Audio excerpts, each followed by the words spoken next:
कश्मीर के रेलवे का जो नेटवर्क जिस तरह का विस्तार हो रहा है, उस विस्तार के लिए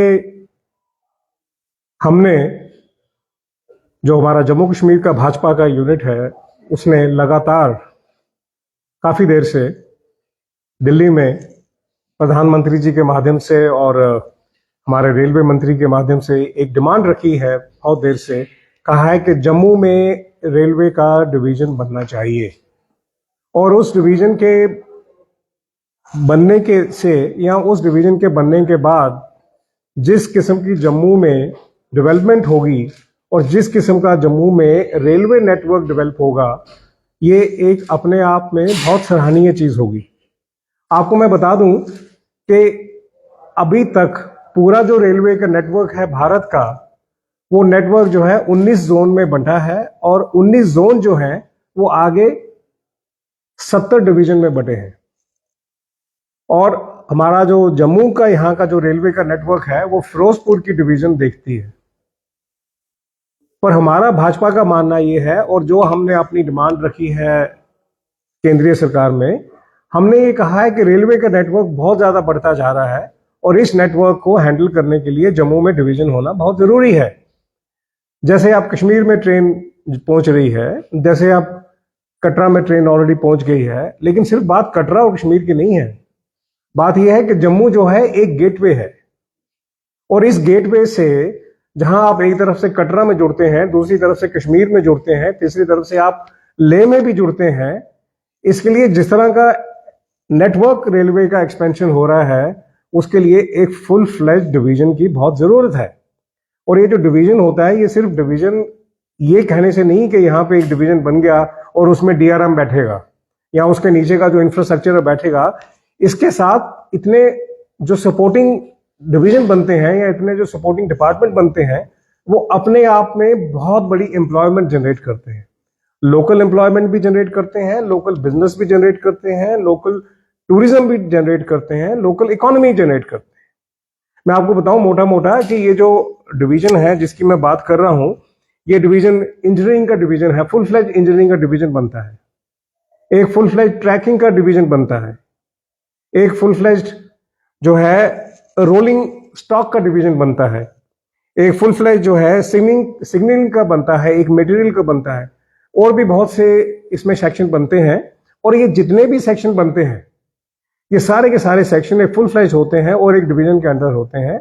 और इस डिवीजन के होने से जो रेलवे का एक नेटवर्क है, जो उसका विस्तार होता है हमारे, वो उन पेरिफेरीज में जहां पे अभी तक रेलवे नहीं पहुंचा, अब आगे फोकस होना शुरू हो जाता है डिवीजन बनने से। क्योंकि अभी तक हम फिरोजपुर पे डिपेंड करते हैं, फिरोजपुर पे डिपेंड कर रहे हैं, और हमारी ये मांग है, भारतीय जनता पार्टी की ये मांग है कि जम्मू कश्मीर के लिए एक डिवीजन जो है वो फुल फ्लेज यहाँ पे सैंक्शन होना चाहिए।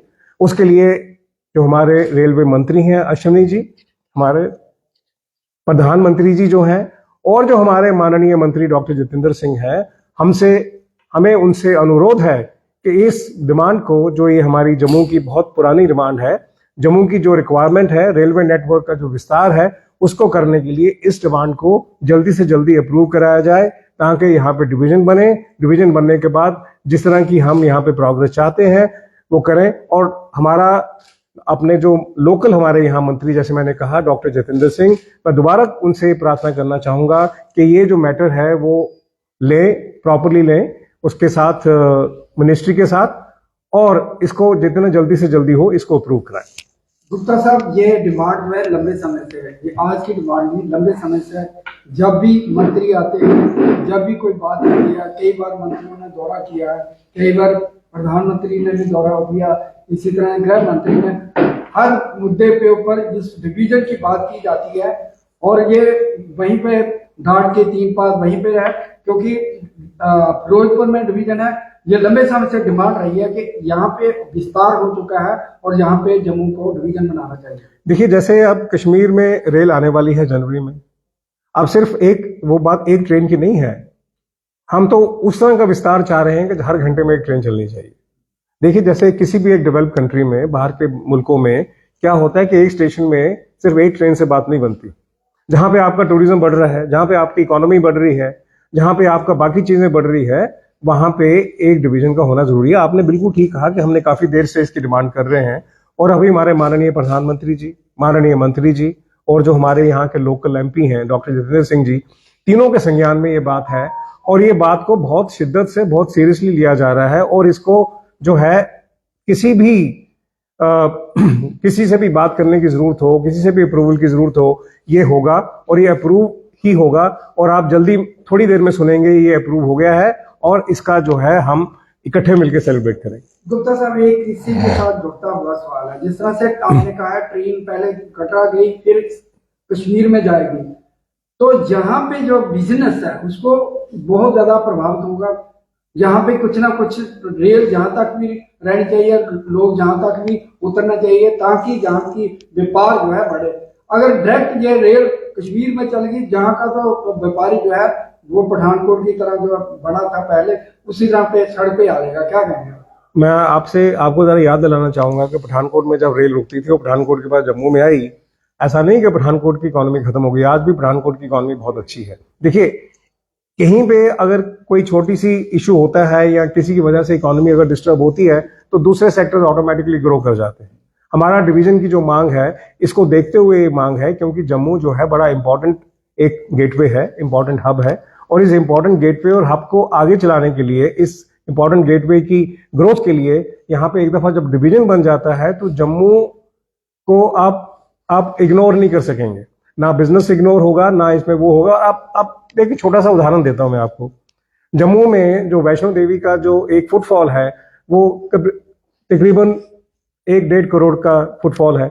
अब 1-1.5 करोड़ का फुटफॉल जो है वो छोटा फुटफॉल नहीं होता, और उस फुटफॉल के लिए अब उनको जम्मू ही आना पड़ेगा। तो जम्मू की इकोनॉमी है, जम्मू का एक सिस्टम है, जम्मू का बिजनेस है, और इसको जैसे जैसे यात्रा बढ़ती जा रही है उसी तरह फिर टूरिज्म भी हो रहा है। जम्मू के टूरिज्म स्पॉट डेवलप हो रहे हैं, जम्मू के टूरिस्ट सर्किट डेवलप हो रहे हैं, बाकी जम्मू की चीजें हो रही हैं, तो ये सब चीजें जो है ऑटोमेटिकली बैलेंस हो जाती है। गुप्ता साहब, जम्मू के डेवलपमेंट की बात करें, जहाँ कोई किसी प्रकार की कोई पर्यटक स्थल का विकास नहीं हुआ है, ना ही धार्मिक जो है स्थल का विकास हुआ है, ताकि लोग जहाँ रुके, आके ठहरे और जम्मू के व्यापारियों को बिजनेस मिले, यहाँ तो कोई भी ऐसी डेवलपमेंट नहीं हुई है। आज तक क्या हुआ? आज तक ये हुआ कि वैष्णो देवी लोग आते थे, वैष्णो देवी आने के बाद लोग चले जाते थे।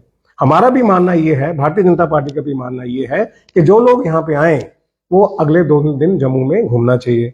उसके लिए जम्मू में आप देखिए जिस तरह की चीजें डेवलप हो रही हैं, आर्टिफिशियल लेक से लेकर जितने बाकी चीजें डेवलप हो रही हैं, रोपवे डेवलप हुई, आर्टिफिशियल लेक डेवलप हुई।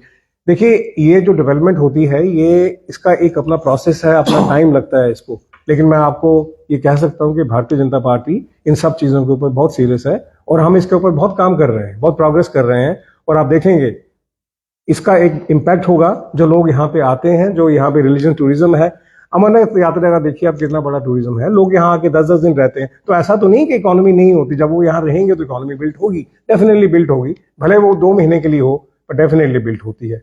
तो इसलिए ये हम सब मान के चलें कि डिवीजन का जो हमारी मांग है, वो डिवीजन एक बड़ी होलिस्टिक और बड़ी लार्ज डिमांड है। उस डिमांड्स को समझने के लिए हमको ये समझना होगा कि जब इतना बड़ा इंफ्रास्ट्रक्चर कहीं डेवलप होता है तो उसके साथ बाकी एंसिलरीज ऑटोमेटिकली डेवलप होती है।